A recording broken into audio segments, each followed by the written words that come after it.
A ver, la palabra crimen. La usamos todo el tiempo, ¿no?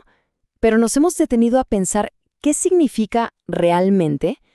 Suena súper simple, pero la verdad es que detrás de esa palabra se esconde un mundo bastante complejo y a veces lleno de contradicciones. Y de eso vamos a hablar. Así que vamos al grano. La pregunta del millón, ¿qué es el crimen? Y sí, puede parecer obvio, pero créanme, la respuesta es de todo menos sencilla.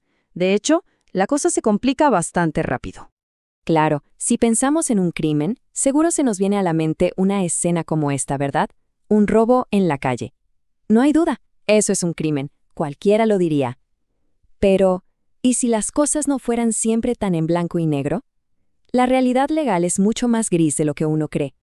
Y para entender qué tan difusa puede ser esa línea entre lo legal y lo ilegal, tenemos que irnos a un caso real, uno que pasó en 1987 y que, de verdad, puso de cabeza la definición misma de agresión. La historia empieza así. La policía hace una redada y se encuentra con unas cintas de video.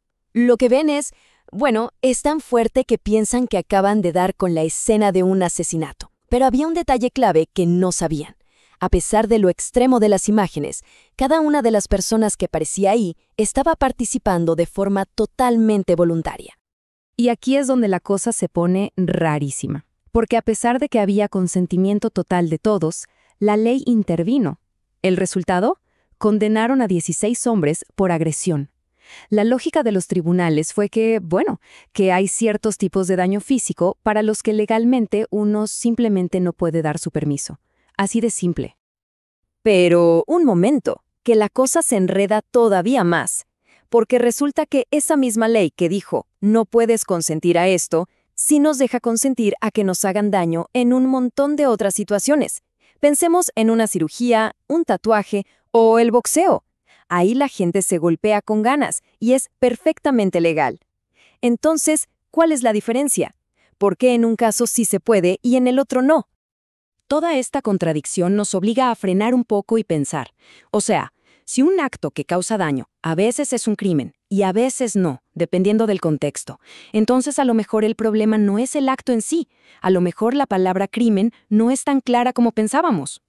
Y justo ahí entramos en una de las ideas más potentes de la criminología. La idea de que el crimen no es algo como la ley de la gravedad, algo que simplemente existe. No, es algo que nosotros como sociedad creamos. Es una construcción nuestra.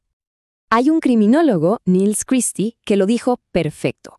El crimen no existe, solo existen los actos. Y es que es así. El acto en sí mismo, por ejemplo, golpear a alguien, no es inherentemente un crimen. Podría ser una agresión en la calle, claro, o podría ser el golpe ganador en una pelea de boxeo. El acto físico es el mismo, pero el significado que le damos socialmente lo cambia por completo.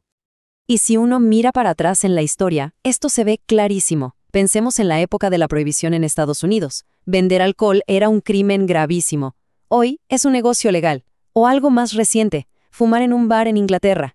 Era lo más normal del mundo hasta que un día, ¡pum!, se convirtió en un delito. Las reglas del juego cambian todo el tiempo. Bueno, pues este concepto tiene un nombre oficial. Se llama construccionismo social.